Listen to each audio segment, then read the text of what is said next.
Welcome to The Roofer Show with your host, Dave Sullivan.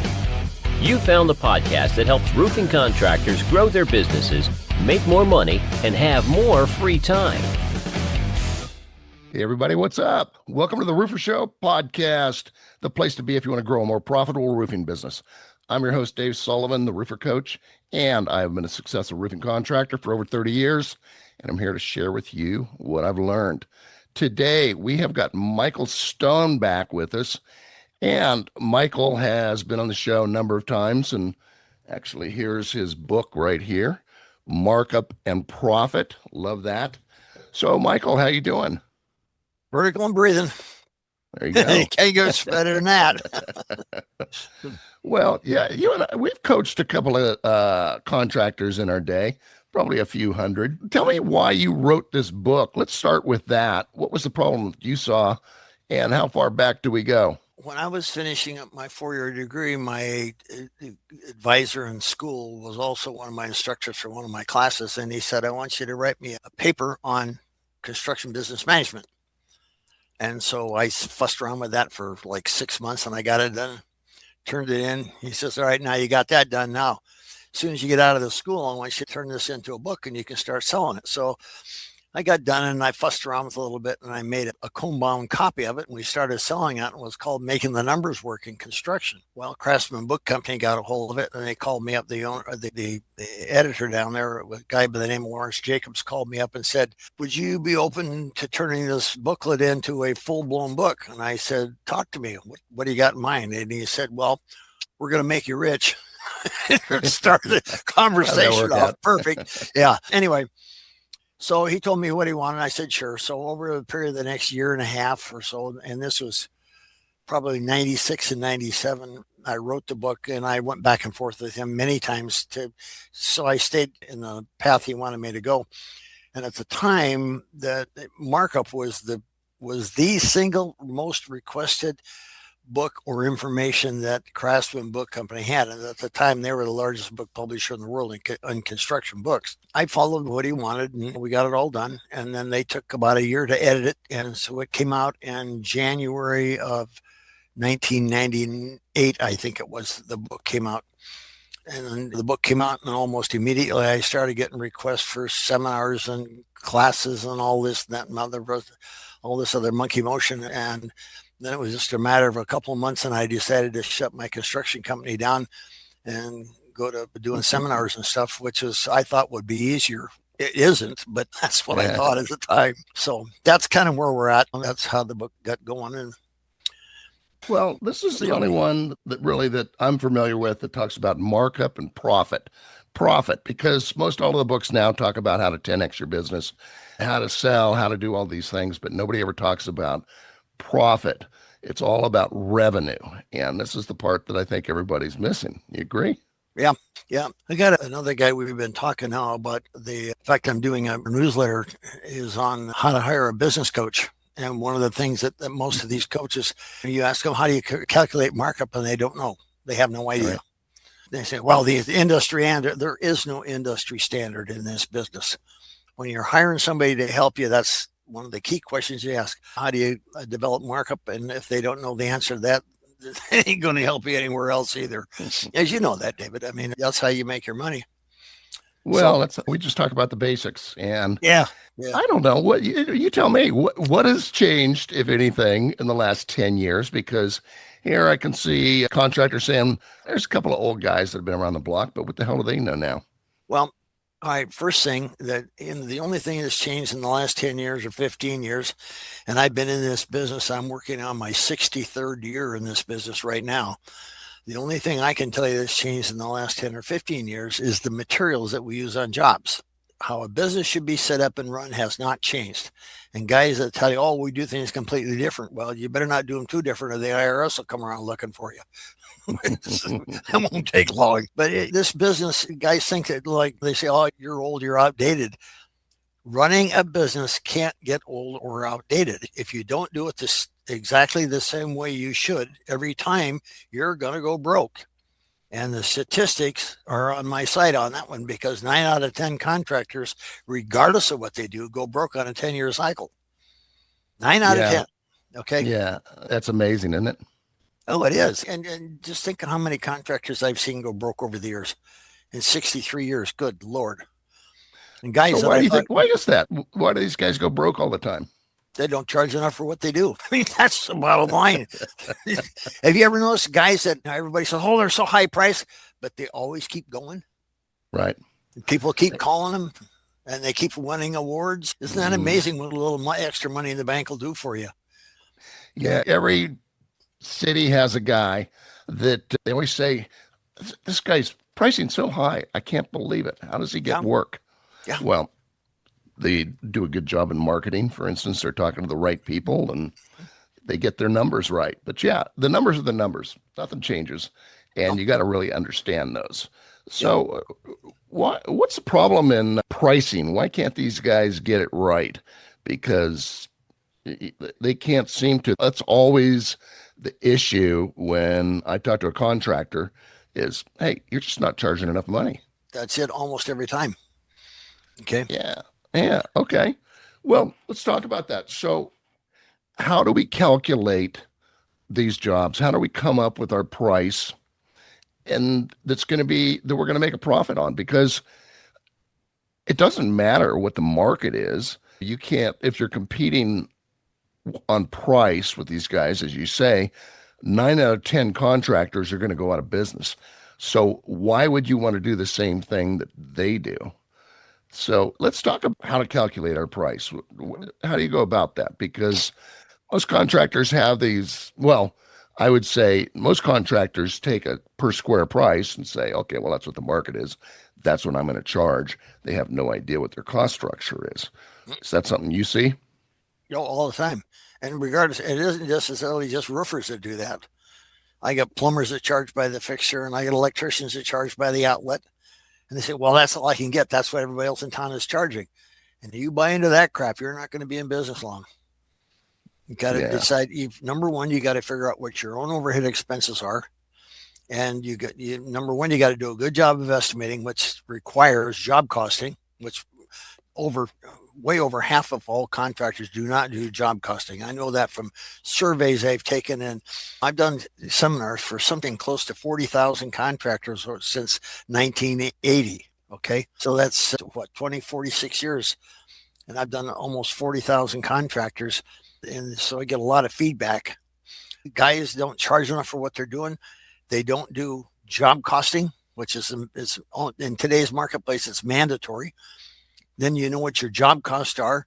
You figure out what your overhead is, and your overhead is going to be a certain percentage of your total sales. One of the quickest ways to find out if you're charging enough is take your total sales and divide it by your job costs, and they have to be accurate. You can't guess at them. That's why job costing is so important. But you take your total sales, divide it by your job costs, and that's the markup that's your working markup. That's the markup that I don't care what number you're applying to the sales price of the job or the job cost to get to the sales price, whatever markup number comes up when you divide your total sales by your job cost, that's the markup that's effective in your business. That's what you're using. There's some minimums for new home construction, remodeling, and specialty contractors and like roofers. And you better be above that minimum markup or you're not going to be around long. So, what are we marking? Let's go through this.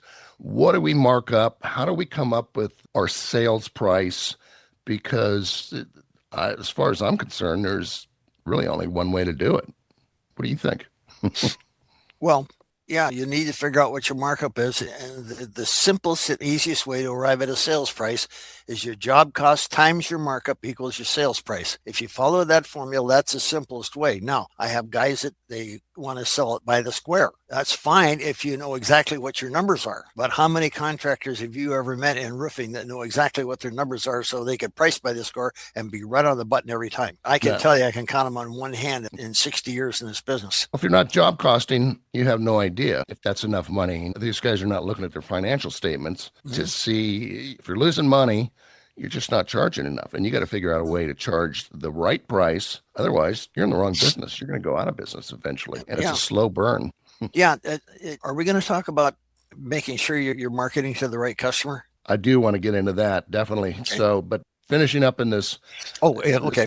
Yeah. This is how I do it. Say, I recommend a 40% gross profit is what we're shooting for. So if we take our job costs, for instance, if I've got $6,000 in job costs to do this, and got labor, materials, any kind of permit, porta potty, all of these costs that are directly associated with this one job. So if that's $6,000, let's say, I'm going to mark that up to get my 40% gross profit. I know I need 40% gross profit because I've got to pay myself or owner's compensation. I've got to pay all the bills and we've got to make a net profit. So if we've got $6,000 in costs, I just take, it's about 1.68, I think. And that's what I do. I mark that up, 1.68. That's going to give me a sales price of $10,000. So if I sell that job at $10,000 and it costs me $6,000 to do the job in my job costs, I'm going to get that 40% gross profit. Same way you do it, you use the different numbers, but it comes out the same. And what you use is, it's basically a chart. It's just the numbers. It's the markup. And you can go to your book. I know that you've got, it's just a chart. And you go down and, okay, here's 40%. That's what we need to make money. Here's the markup. That's it, right? Yeah. And you can't get off on, well, this guy is charging this much and that guy over there is charging this much and this customer says this and this customer says that. It's just BS and hoorah. You gotta stay focused on one thing, and that's making a profit. If you don't, you're gone. There's no nice way to say that. Oh boy. Yeah, well, you've got to have enough gross profit dollars coming down below the line to pay your overhead costs. You've got to pay yourself, and you've got to make a net profit. Yeah. So And there's two different things right there, by the way. Mhm. What you pay yourself and net profit, contrary to what a lot of CPAs and bookkeepers will try to tell you, that your profit is what you're getting paid. That, and when you find somebody telling you that, fire them. I agree. Yeah, and that's where I'll ask, okay, well, what's your net profit? Oh, it's 15%. Okay, well, what'd you pay yourself? I didn't take a salary. I go, well, how are you going to run a business doing that? How's that going to work? So what I look at is a well-run company. Let's say you got 40%, then you want to look at roughly, rule of thumb, 10% of sales for the owner's compensation. Yep. Okay. And then I want to see a net profit of 10%, good 10%. So there's 20% off of our 40% gross profit. That leaves us 20% to run our business. Now, that's probably a little low, but that's a well-run business, keeping our costs together. Otherwise, it's going to cut into either your salary or your net profit. And that's why they don't make any money. If our overhead's running 30%, that profit's gone, assuming we're going to pay ourselves. And that's all there is to it. It's just the numbers. Let's talk about how do we get that right customer that we can charge the right price to, because it's just a matter of, oh, they'll never pay that. This is what the market is. How can I get any more than my competitor? And then you're just running as a commodity, and you're going to be right with that 9 out of 10 contractors that go out of business. Yep. That's exactly right. When you start getting stuff from your customers like, oh, your price is too high, or you got to sharpen your pencil, or this contractor over here quoted this price and he's half of what you are. When you get those kind of responses from your customer, you're marketing to the wrong people. Okay. The good customers, the ones that'll you call you up and say, I need a new roof. Yeah. What makes you think you need a roof? Well, I got leaks in that bedroom and that bathroom, the walls all brown now from stain. So I kind of think maybe I need a new roof. Okay, fine. And they say, you put it up there, you quote them a price. They say, when can you start? What's the next step for writing a contract, whatever it is? But you don't get any of this crap about, well, you got to be competitive. No, you don't have to be competitive. You have to be profitable. You can be competitive as an option, but being profitable is not optional. You have to make a profit or you're out of here. And when you find the right customer, they'll say, when can you start? That's what you're after. The thing you have to remember is you got to market to the right people. In other words, you set up the best place to market Any construction company today is on a website, and it has been for at least a dozen years that I know of. That's where you're going to get your best leads, because the good customers go to the website, they'll find your company on there and they'll look at it. And then if they like what they see, they will give you a call. They don't just pick up the phone and call out of the. I got phone books right there on my shelf. I haven't opened the damn thing in a dozen years. And your customers are no different. They don't use phone books anymore. They get online and they'll type on roofing contractor. And that's why you have to have a good website, that's set up right so all the search engines find it and they pull you up and they'll look in there. And if they like what they see, boom, they call you. And you better show some differentiation between you and the other contractors. What makes you better? And really, it's about what makes you trustworthy. Why would somebody trust you? What makes you different? Why would I pay more money for this when a roof's a roof's a roof? And what you need to do is show them the difference, why you're better. And if you're just going to go out there, do your measurements, shoot them a quote, email, and that's it. Doesn't work. Doesn't work. I mean, you're just like everybody else. And the low price is going to get it if you're just a commodity. And this is why we get into these situations. I can't compete. All these guys with low prices. Well, you've got to get out there. You've got to talk to the customer. You've got to show differentiation. You've got to ask questions. What is it that you're looking for? And go from there, because otherwise you just shoot an email out. It's not going to work. You're not going to sell anything. So no wonder it's going on. I don't understand contractors that send out emails or they put the quote in the mail and mail it to the customer. They're afraid of being told no. In most cases, that's what it is. Yeah. You've got to ask. Yeses, and you don't get contracts signed over the phone, by the way. You be in front of the customer. I never once, and I got probably 40 years of selling out of the 63 years I've been in this business. I've never once had a phone customer. I've had them call me up and say, let's get ahead with this. Go ahead with this project. Okay. I go out to their house. I said, I'm going to write the contract. They sign it. They've never signed one over the phone. They've never signed one over the internet for me.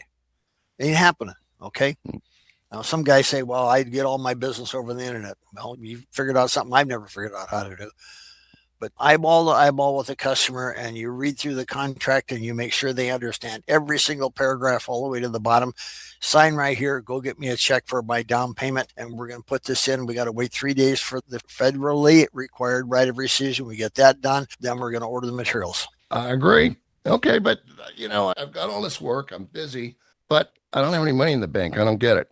Well, a lot of that has to do with your payment schedules on your contract. Okay. And your contract should have where you get a down payment with your contract. You get your first progress payment. Now, a lot of times roofing jobs are 2, 3, 4, 5, 6 days, something like that.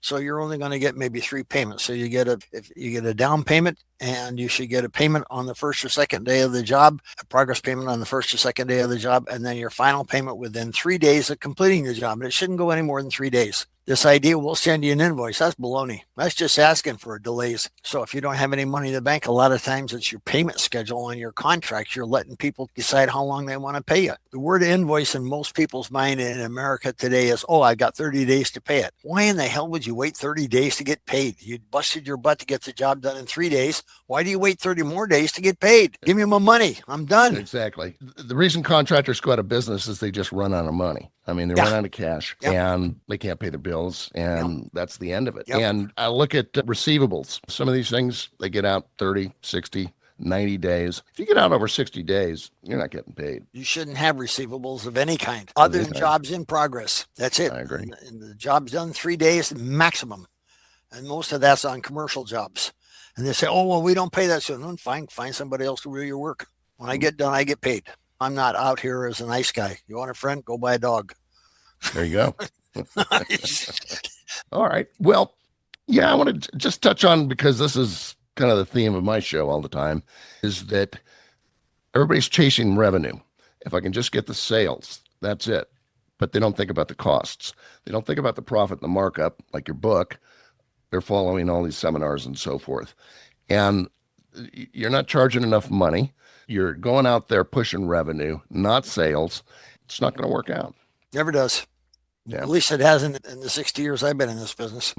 My dad was an excellent teacher. I mean, as far as a father and other things he did, maybe not. But as far as running a business, at one time, my dad had the largest electrical contracting business in a 5-state area. And he did it out of a little town of 1,200 people in southwestern North Dakota. He was bigger than any of the electrical contractors in Montana, Wyoming, North and South Dakota, and Minnesota. Okay, bigger than all of them. Even in the towns of Minneapolis, he still did more business than the big guys in Minneapolis did because he ran his business like he should, and he charged. Boy, did he charge. Okay. And that's how I ran my business. I didn't want to be the biggest guy in town. I wanted to be the most profitable. Yeah. Because if I could do less work and make more money, have more free time, that's what it's all about. But you can only do that if you are marketing to the right people, you are showing differentiation in your business, and you're getting the prices that you need to cover your costs and make a profit. It's just as simple as that. All right. Yeah, there's no magic in this business. If you do it right, you'll make good money. I don't know of any business where you can make more money than you can in construction. Construction is very lucrative if you run your business correctly. Yeah, it's a great industry. I love the roofing business.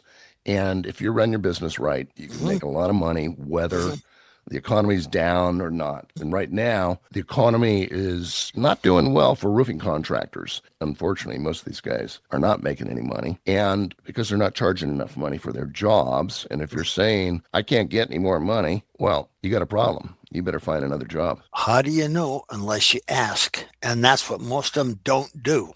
My guys tell me, you can only charge 20% over my costs. Have you ever tried asking for 30% over your costs? No, but I can't get it. How in the hell do you know until you try? Right. Okay. The least markup I ever used working for anybody was like a 1.55 markup. Most of the time, the markup I used on jobs, and I've sold painting, electrical, plumbing, drywall, remodeling, and new homes. Not new homes, I never charged that much, but my markup on new homes was always at least 1.35 times our cost. But for everything else, it was always 1.55 minimum. And I don't care what it was. And I always kept busy. I always kept my family fed. I never had any bills to pay. Okay. So I didn't listen to all that crap, and I didn't buy into this we can't stuff. You know, I'll tell a contractor that you've got to raise your prices. Well, I can't do it. Okay. Let's how do do you this. know? Exactly.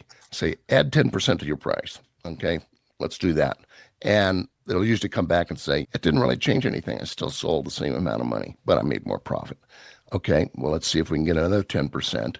And so on and so forth until you get to the point where you're charging the right amount to cover your overhead, your salary, and make a profit. But otherwise, if you're not doing it, and it's just the math. I don't understand this. Nah, I don't like the numbers, contractors. Well, you better like the numbers because you better figure that out. Otherwise, you're going to have a real problem. And just guys come out of sales, they'll start a business. I know how to sell. Well, okay, you don't know your numbers. They'll come up through the trades. Hey, I know how to put a roof on. Okay, and that's what's important. No, it's not.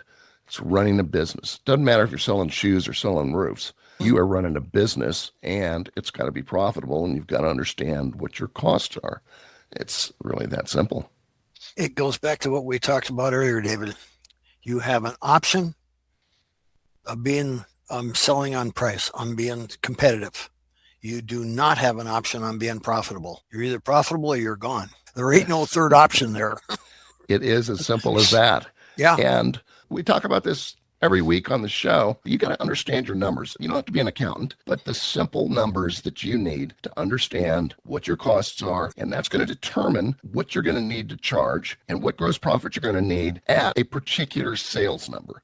And we go through this all the time. So it's pretty straightforward. But trying to set these businesses up, I always say we build to sell from day one. And not that you want to sell necessarily, but we're building that structure up so you have options, because exit strategies, most contractors go out of business, or they get to the end of the road and say, hey, my business is worth all this money. I've been in business 20 years, never really made any money, but I'm going to cash in on this thing. And when they realize you have no value because the company relies on you and only you, and if you're gone, there's no value. So they get to the end of the road and there's nobody interested in buying your company. So they just close the doors. That's it. I've helped a lot of companies buy other companies, and I've helped a lot of companies sell their own business. I've helped guys looking to buy into a business. And there's some real basic rules on construction. And that if you think your business is worth a whole lot, you figure out what you think it's worth and then take the math times 0.10, because that's what it's really worth. You're actually worth about 10% of what most contractors think their business is worth. That's it. And you're selling based on your profit. You've got to have sales, you got to have revenue, but it's got to be profitable, because that's going to determine what you're going to get for your business. It's just the simple math, and you've got to be profitable. You've got to have good books, good set of financials, and we want to see that going on for 3-4 years. And this is where, if you're starting off with a bad set of books where you're not marking your jobs, you don't have your cost chart of accounts correct, you're not marking your job up right. Yep. And it's just, nobody's going to be interested. They want to see solid financials. They want to see systems and processes. They want to see a business that doesn't rely on you, and that you can step aside and somebody else sees the value in the company and they can go run it. And that's it. But it's really a shame to see so many contractors that are just running into trouble. They're not able to sell their business, and end of the road. One of the things I tell guys that are looking to sell their business, and I ask them, I said, do you have physical real estate that you own? Well, no, we've always rented, we've leased, whatever. You got nothing to sell. That's the heart of a business for sale, is what kind of real estate value do you have?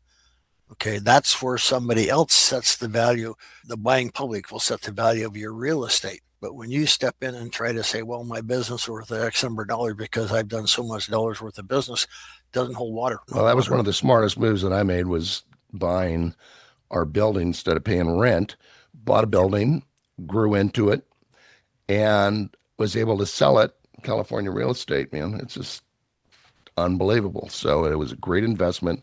That's where you want to be. But if you're not making profit, to have these things where you don't have a retirement plan, you're not paying into, say, your kid's college fund, for instance, doing all these things, saving, you're not running a profitable business. And that's why you have to charge the prices that you do. Otherwise, get another job in another industry. True. Yeah. One of the things that I tell guys is that if you're going to sell your business, you have to show an increase in net profit 5 years in a row. Okay. And this is why you have to watch these CPAs, because they'll tell you, you got a lot more profit here than you need. You got to start buying more stuff and reduce your profitability for taxes, but you're not thinking long term when you do that. Okay. And you got to be so careful about that. Good CPAs, for at least that, know construction and how to set the path and maneuver for profitability and for sellability in construction. Good CPAs are awfully hard to find. Okay? That's for sure. I used to laugh and joke with, and one time I had, I don't know, average probably 35 or 40 coaching clients all at the same time. They call in once a week, once every other week, whatever. I always told them, I said, if I don't get one CPA fired every week, I'm not doing my job. One of the biggest ones is that business about your profits are what you get paid for your work. They don't understand this business. You can't do that. And they say, you don't put your owner's salary in your P&L. If you don't, you're not charging for it. How can you take it out? They never have an answer for that one. Great. Well, Michael, this is great stuff. I recommend everybody get the book, Markup and Profit. Michael, how do they get in touch with you, and how do they get this book? We have a website, markupandprofit.com, and they can go there and they will find everything that we have, including our semi-monthly newsletters. I got newsletters goes all the way back to 2000. We got a lot of papers in there on how to do things. All of them are free. Nobody charges for it. We've got all kinds of recordings and books and tapes and all kinds of stuff in there that you go in and look, you'll find whatever problem you have. You'll probably find something in there that will help you solve it. They've always got, they can call you, or worst case, they can call me. I'm not in the office a whole lot anymore. I'm kind of at this age, and I'm 83, working on retirement, trying to. There you go. That's one of the things that our latest newsletter that we put out was on picking a good business coach. And if I may tell our listeners, if they're in the roofing industry, or they would do well to call you for coaching service, because I've listened to you for how many years, David? I can't count them anymore. Been doing this a while. Yeah, and you do a darn good job. I can tell you that. You know your Thank you. numbers, you know what's important. And for your listeners, that's the other thing we talked about, is how to pick a good coach. And guys that are 25 and 30 and 35 years of age, and they think they're going to be a business coach, they haven't had the sun come up and go down enough time to be a good coach. They haven't had the different scenarios come up that you've had to solve the problem and how to fix it and how to make money on the given situation. They haven't been through that. How in the hell are you going to be a business coach if you haven't been through all that stuff? And for every one thing they come up with, you and I've been through the same thing a dozen times or more. That's what age does for you. It drags you through that same mud hole how many times? But Yeah, I've learned a few things, but that's because I've screwed up so many times. I've made so many mistakes, but I've learned by them. And what's important is don't learn from your own mistakes. Learn from the mistakes of others. It's a lot easier, a lot less painful. And that's what we do. Yeah. We can look at a situation that we've probably been down the road 6, 7, 8 times in that thing, and we've learned what works and what doesn't. And that's when you pay the other guy for his information, so you don't have to pay to learn the hard way. And the dumb gags. Usually coaching, the expense of business coach is a hell of a lot less than the expense of repairing a mistake you made. Yeah, boy, right. I'm telling you, I see guys waste so much money. Oh, yeah. Lord. It's unfortunate. Well, Michael, it's great to see you again, and it's been too long. We'll get you back on, and thanks for coming. Well, glad to do it anytime. Love to do this. Okay. All right. Thanks.